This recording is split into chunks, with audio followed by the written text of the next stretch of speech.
आज हम बात करेंगे पीआरपी ट्रीटमेंट के बारे में, इसके कितने सेशंस की हमें ज़रूरत है, उसका क्या खर्चा आता है और क्या इसका सक्सेस रेट है। हाय, मैं हूं डॉक्टर मयंक, एक plastic surgeon, diplomate of American board of hair restoration surgery और founder crown the hair transplant expert का। हमने पीआरपी के बारे में 2 वीडियोस पहले भी बनाए हैं, जिसमें हमने पीआरपी कैसे काम करता है और किस कंडीशन में पीआरपी या हेयर ट्रांसप्लांट हमें कंसिडर करना चाहिए, ये बताया था। अगर आपने ये वीडियोस नहीं देखे हैं तो इसका डिस्क्रिप्शन नीचे दिया गया है, आप उसको डेफिनेटली जाकर एक बार देख लें। पीआरपी होता क्या है, इसके बारे में ब्रीफली मैं आपको आज ये बताऊंगा कि ये प्लेटलेट रिच प्लाज्मा है जो आपके ही ब्लड से निकाला जाता है, जिसमें आपका 10 से 20 ml ब्लड निकाल के उसको सेंट्रीफ्यूज करा जाता है, यानी एक मशीन में डालकर उसको इस तरह से प्रिपेयर किया जाता है कि उसमें से रेड ब्लड सेल्स को हटा दिया जाता है और वो एक पेल कलर का एक सॉल्यूशन देता है जिसको प्लाज्मा कहते हैं। इसके अंदर कुछ ग्रोथ फैक्टर्स रहते हैं जो कि आपके पतले होने वाले बालों को स्टिमुलेट करता है और उनको थिक करता है। जब हम बात करते हैं तो पीआरपी सब में काम करता है और क्या इसका सक्सेस रेट होता है, तो पीआरपी अलग अलग तरीकों से किया जाता है। पीआरपी बनाने के जो यूज करने वाली इक्विपमेंट्स हैं, जो मशीन्स हैं, वो बिल्कुल डिफरेंट होती हैं। कुछ मशीन्स और कुछ किट्स आपको बहुत high concentration platelet rich plasma देते हैं। कुछ मशीन्स और कुछ टेस्ट ट्यूब्स के ऊपर जब पीआरपी बनाया जाता है क्लिनिक्स में, तो वो आपको उतनी कॉन्सेंट्रेशन ऑफ प्लेटलेट्स नहीं देता है जिससे आपको कुछ फायदा हो सकता है। तो इसलिए अच्छी स्टैंडर्डाइज्ड पीआरपी किट्स और मशीन्स के साथ आप लगभग 60 से 70% पेशेंट्स के अंदर कुछ अमाउंट ऑफ थिकनिंग देख सकते हैं। पीआरपी कोई भी नए बाल आपके सर पे नहीं उगा रहा है, वो वही बाल हैं जो रुएं जैसे हो गए थे, जो आपको नेकेड आई से नजर नहीं आ रहे थे, जिसको ये थोड़ा सा थिक करने में हेल्प कर सकता है। जहां तक पीआरपी का सवाल है कि पीआरपी क्यों सब में काम नहीं करता और सब क्लिनिक्स के रिजल्ट्स क्यों पीआरपी के साथ नहीं आते हैं, तो अगर आप एक पीआरपी किसी पेशेंट का बना रहे हैं जिसको एक नॉर्मल ब्लड कलेक्ट करने वाली टेस्ट ट्यूब में बनाया जा रहा है, तो वो आपको 1.5 गुना तक की प्लेटलेट रिच प्लाज्मा की कॉन्सेंट्रेशन देगा, जिसमें आपकी रिक्वायरमेंट 3 से 6 गुना की कॉन्सेंट्रेशन की है। अगर आपकी इतनी कॉन्सेंट्रेट पीआरपी की नहीं आ रही है तो वो आपको किसी भी तरीके से कोई रिजल्ट्स नहीं दे सकता है। पीआरपी की बहुत सारी स्टडीज करी गई हैं जो पब्लिश्ड हैं, ऑनलाइन अवेलेबल हैं, जिसमें एक बहुत रीसेंट पेपर है जिन्होंने करीब 7 से 8 स्टडीज का एक पूरा डेटा कलेक्ट करके उसके बारे में बात करा था। इस डेटा के हिसाब से भी बताया गया है कि ज्यादातर स्टडीज में पीआरपी के रिजल्ट्स देखे गए हैं, लेकिन इसकी कोई भी गोल्ड स्टैंडर्ड तरीका नहीं बताया गया है जिसमें आपको बोला जाए कि आपको कितनी फ्रीक्वेंसी पे और कितने सेशंस की जरूरत है।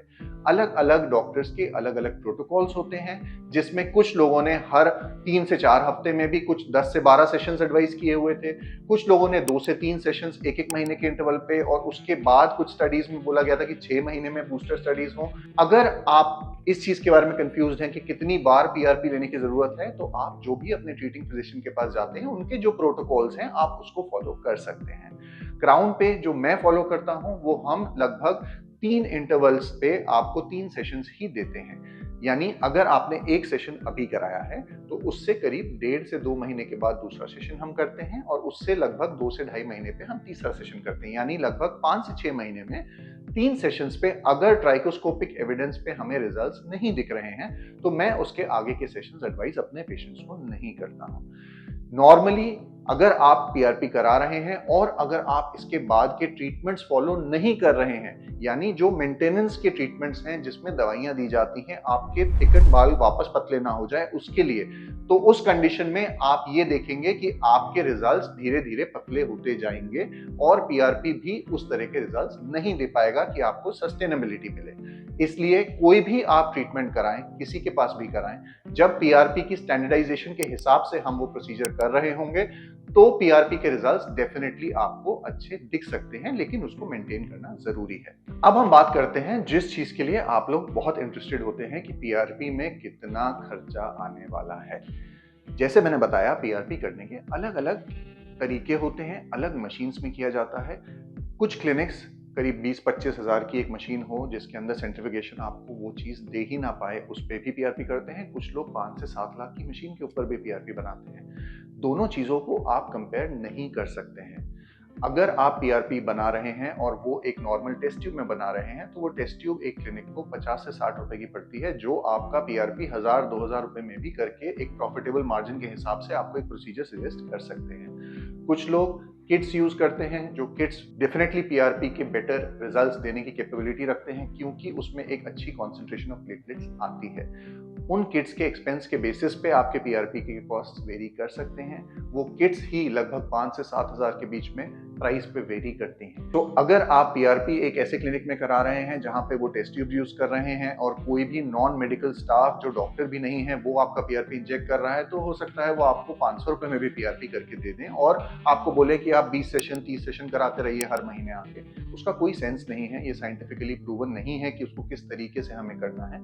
लेकिन अगर एक सिस्टमैटिक तरीके से हम कर रहे हैं तो आपका बेसलाइन प्राइस पीआरपी का 1000-2000 से शुरू होता है और अच्छे क्लिनिक्स में अच्छे इक्विपमेंट्स के साथ एक्सपीरियंस डॉक्टर्स जब पीआरपी करते हैं तो वो 15 से 25 हज़ार के बीच में भी एक सेशन की प्राइस वेरी कर सकते हैं। कभी भी ऐसे अलार्म फील मत करिए कि आपको पीआरपी का प्राइस एक क्लिनिक 2000 रुपए बोल रहा है, एक क्लिनिक 20,000 रुपए बोल रहा है, तो इसमें क्या फर्क है। इन चीजों को करने की एक्सपर्टाइज, उसके इक्विपमेंट्स, उसकी जो चीजें यूज करी जा रही हैं वो बहुत अलग होती हैं और उसका एक स्टैंडर्ड आपको जो रिजल्ट्स देता है वो भी बहुत डिफरेंट आता है। मैं आशा करता हूं आपको इस चीज से अच्छी खासी क्लैरिटी मिल गई होगी कि हमें पीआरपी कैसे कराना है। आइडियली जो मैं समराइज करके आपको बताऊंगा वो ये है कि आप अपने ट्रीटिंग फिजिशियन के ऊपर ट्रस्ट करते हुए उस प्रोसीजर को कराएं, जो उनके प्रोटोकॉल्स हैं जिसके साथ वो अपने पेशेंट्स में रिजल्ट्स देख रहे हैं उसी तरीके से उसको कराएं और उसको कराने के बाद अपने procedure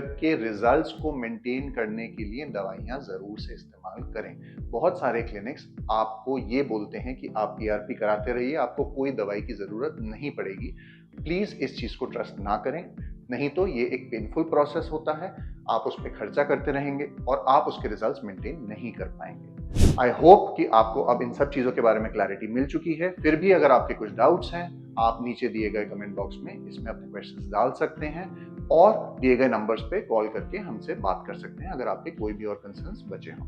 thank you so much. और अगर आपको ये वीडियो पसंद आया है, इसको लाइक और शेयर जरूर से करें और इस चैनल को ऐसे ही कंटेंट के लिए सब्सक्राइब जरूर करें। Thank you.